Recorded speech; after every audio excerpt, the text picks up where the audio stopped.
আল্লাহ নবী সাল্লাল্লাহু আলাইহি সাল্লাম বলেন, কোন বান্দা যখন গুনাহ ছেড়ে দিয়ে তওবা করে আল্লাহর দিকে ফিরে আসে, আল্লাহর কসম নবী বলেন আল্লাহ তাআলা সবচেয়ে বেশি খুশি হন। আশাদ্দু ফারাহান, আল্লাহ তাআলা সবচেয়ে বেশি খুশি হয় কখন?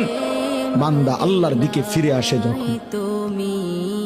বিতাওবাতি আবদিহি, বান্দা যখন আল্লাহর দিকে ফিরে আসে আল্লাহ তাআলা ভীষণ খুশি হয়।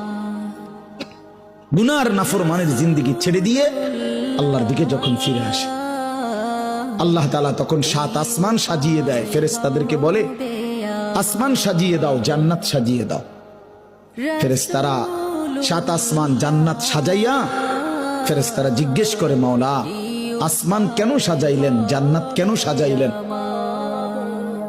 তো আল্লাহ তাআলা বলে, আসলাহাল আবদু মাওলাহু, শোনো, আজ এক গোলাম যে তার মনিবকে ছেড়ে চলে গেছিল অনেক দিন, আজ